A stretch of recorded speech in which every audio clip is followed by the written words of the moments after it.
What is up? I did not think I would ever be talking specifically about this topic, but it's something that has been a bit of a surprise that I think you could benefit from. And that is how to become socially confident. What is up? It's Dean Soto, and we're here again to chill, hang out, talk about stuff like this. You know, I'm an entrepreneur. I've been an entrepreneur, almost a decade now, and it's been a wild ride. And one of the things that I had always thought was a key role in being an entrepreneur is learning how to sell and how to scale a business and how to create systems and processes and all these different things. But ultimately, what is probably the most fulfilling thing is being socially dynamic and socially confident. So confidence, despite making quite a bit of money, despite making just creating a successful business and being at the top of my game, one of the things that I had always suffered from was imposter syndrome, and suffering from, not only did I suffer from that, I would always see myself as lesser than everybody. Even if I was doing really, really well, people were much smarter than I was, much more handsome than I was, much more dynamic than I was. There were so many different things that would go through my mind, and it just was this. It would always be a thorn in my side. It would be this plague that I could never get out of. And no matter how much money I was making, that lack of confidence always showed. And it wasn't really until the last few years that I've been able to completely overcome that, be in my body, be in a mode where I just absolutely love who I am, what I'm doing, and not afraid to say no to people, not afraid to speak my mind, and not afraid to do what I want to do. And there were several things that came and that I did that made that a possibility. And I'm going to share that with you today. So I don't know how many it might be the 4 steps, might be the 5 steps, might be whatever. But I'm going to teach you how to overcome that lack of confidence. So step number 1, this is probably one of the best things to keep in mind when it comes to building confidence. And that is put yourself into tough situations. Okay, and that sounds very, very, very vague, but I'll give you one thing that I did. So when I was half entrepreneur, half full-time employee. I was working for the Boeing company, amazing company to work for. I absolutely loved it. And one of the things that they had there was Toastmasters. And I always thought it was kind of a cheesy group. It really didn't have any benefit to what I was doing. And I was completely wrong. So every Wednesday at around 12 o'clock, there would be actually several Toastmasters groups on my campus. And I didn't know which one to join, but I just went and joined. And I had no idea what to expect. When I ended up going, there was a group that was called the Speakeasies. And when I got there, one of the things that I noticed was everyone clapped when introducing anybody, when giving a speech, all these different things. And part of Toastmasters is clapping, and that might sound so non-important. But if you've ever been at a place or been in a situation where you felt like you should be clapping, or people should be clapping, but no one starts it, it feels odd for you, and it feels odd for the person who should be receiving those claps, right? And so, that said, one of the tenets of Toastmasters was, when doing anything that was introducing someone's coming up to speak, they finish something, you would clap. And so you had to get in the habit, I had to get in the habit of just leading the clap. Even if I looked retarded, even if I looked absolutely just insane, I would start clapping. And what I noticed, even from that, one, the butterflies came in, but two, what I noticed is when I did that, everybody else would start clapping. And even if not everybody did, some people would. People needed somebody to start, even just clapping. And that little thing, that little tiny bit of risk that I was taking led me to continue with Toastmasters, to learn how to do table topics, where you get up and you literally are given a topic to talk about, and whether you know it or not, you have to improvise what you're going to say, to giving full-on presentations. So these full-on presentations can be up to like 5 minutes long, and you're in front of everybody, and those presentations could lead to all the way to the Toastmasters like world conference or whatever it's called. And so little by little, I was growing in these little risks.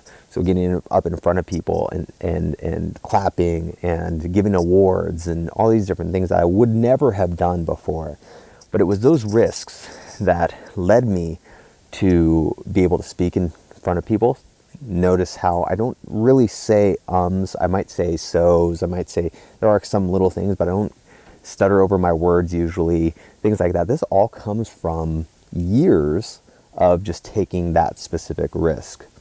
Okay, so first things first, start taking some risks. And that can be anything from learning how to sell, to making your first cold call, to asking that girl out, asking that guy out, whatever it might be, right?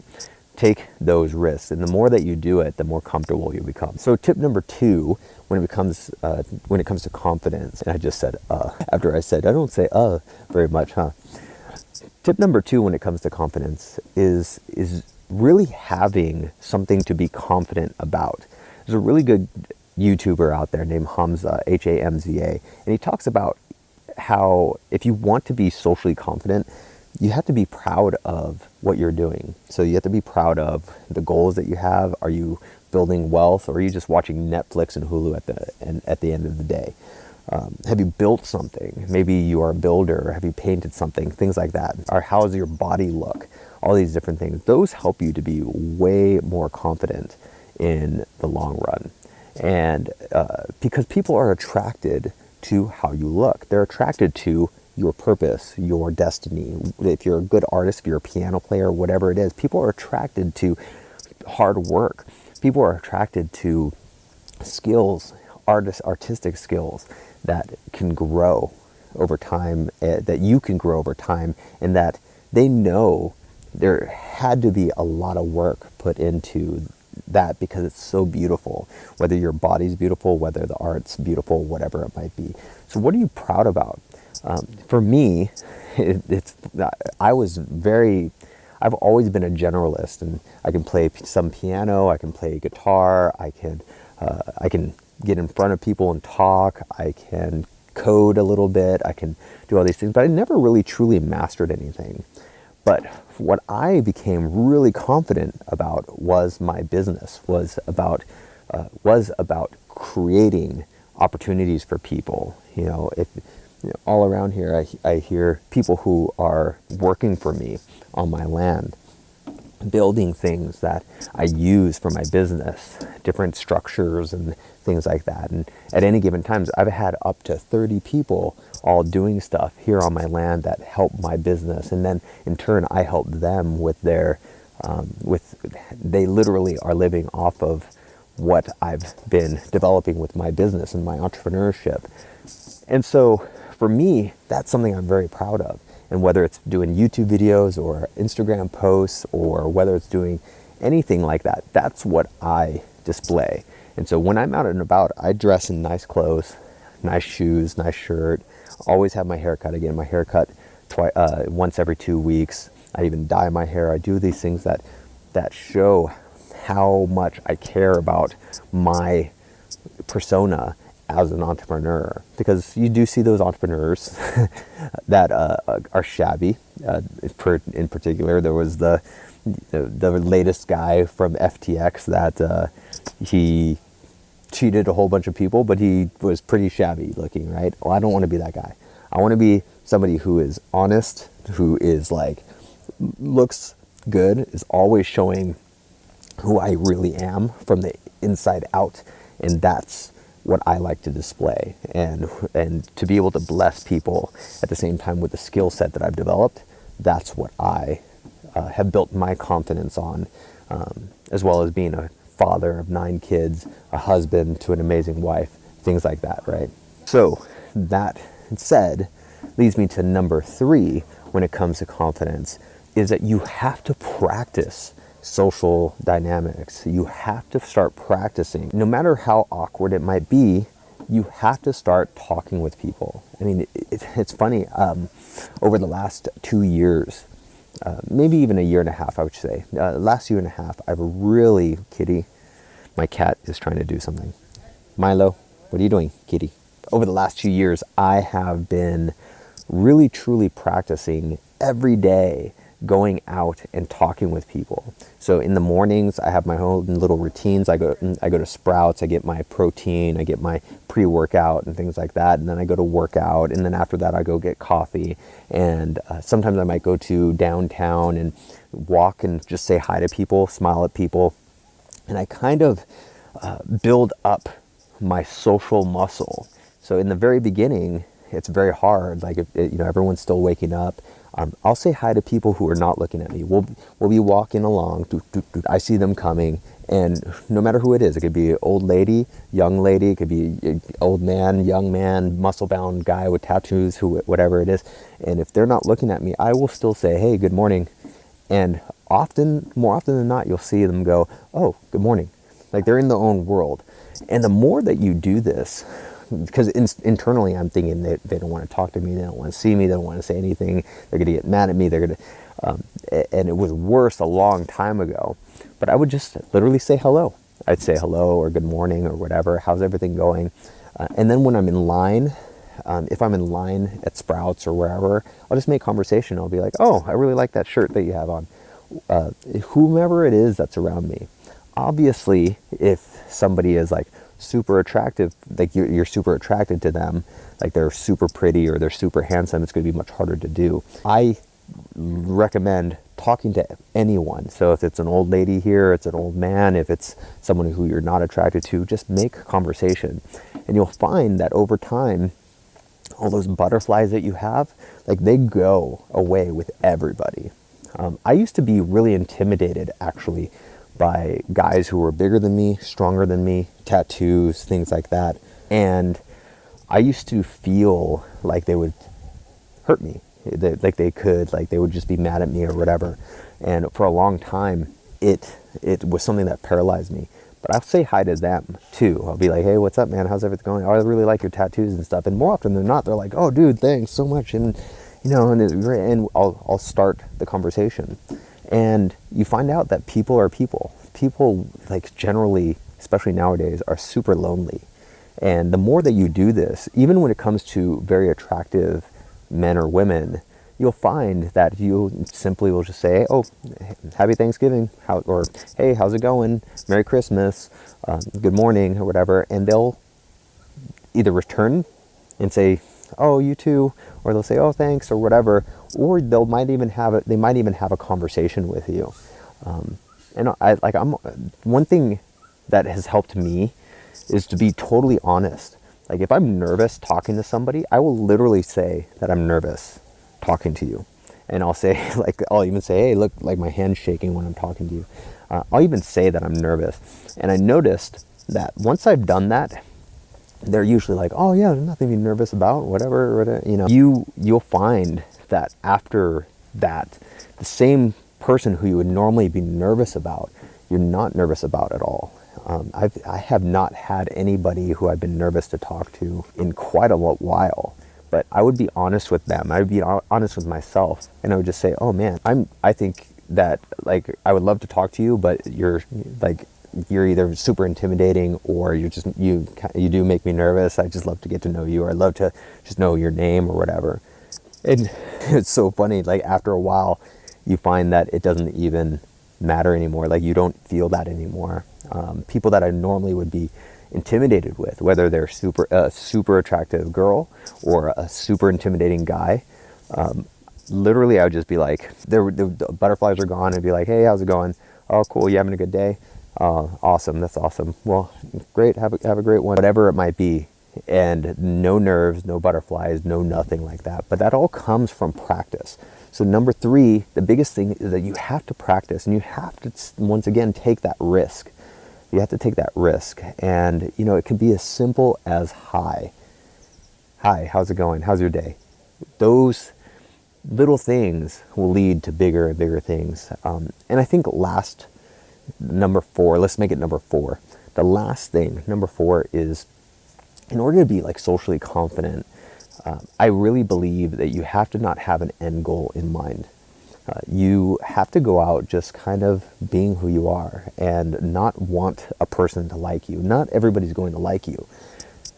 They might be polite to you. They might not even be polite to you. I remember this one time I was walking in a Vons, which is a grocery store over here. I was walking in Vons, and I walk in, and there's this old man sitting at the bench, like a bench that's kind of like in a little waiting area. And I walk by, and I said, hey, good morning. And he just looks at me, and I keep walking, and I'm like, oh, that kind of sucked. So I go do my thing and everything like that. And then I go in to check out, and he's still there. And I'm on my way out, and he's still looking at me. And I look at him again, and I say, good morning, how's everything going? And he was like, oh, good morning. I had thought that he did not like me. I thought that he was like, who's this guy? He literally was like hard of hearing, and finally realized that I was talking to him. And he's like, oh, good morning, good morning. There are some people who literally don't know how to socially even respond. There's been guys. I was at the gym today, and there was this one guy. He was on the heavier side, but he's walking by me. I'm at the doing bench presses, and I look at him, and I smile at him, and he kind of nervously smiles back. And I said, have a good one, have a good one. And he's like, oh, what? And I said, have a good one. And he's like, thanks. And like, you literally didn't know how to like interact. And so how cool is that? And then we ended up seeing each other at the end in the locker room. And he was in the locker room, and he gave me a fist bump, like nervously gave me a fist bump. He's like, hey, thanks, man. Good. Hope you had a good day or a good workout. And I'm like, yeah, you too. But it was like super nervous, super awkward, but it was cool. It was really neat. He went from like almost like totally socially awkward to just a little bit awkward. But it was pretty sweet. And that's the blessing that you can do, that you can give to people when you are that way. I know that, there's been several times when stuff like that has happened, and every single time it's been a blessing to myself and to other people, to me and to other people. I think that's better grammar. Anyway, those are the 4 tips on how to be more socially confident, how to be more socially dynamic. And the more that you practice, the more you're going to get better. It's not going to come quickly. It's going to be one of those things where you're going to make a fool out of yourself. You're going to feel socially awkward. And the more honest you can be, that you're like, if you say, I'm nervous right now, I'm trying to practice, I am not very social, the more that you're going to end up being more in your body, you're going to end up being more confident, and you're going to see that your confidence will skyrocket eventually. And you'll notice how many people in the world are not confident. You'll notice that you'll get to a certain level, and it doesn't take that long, where you're among the 1% of people who can actually hold a conversation or start a conversation and not feel awkward. Most people don't know that, and they can be super attractive, male and female, or completely unattractive, and still they don't have that skill set. And so it's a lot of times they're more scared than you are. So I hope this helps, and I'll see you in the next video.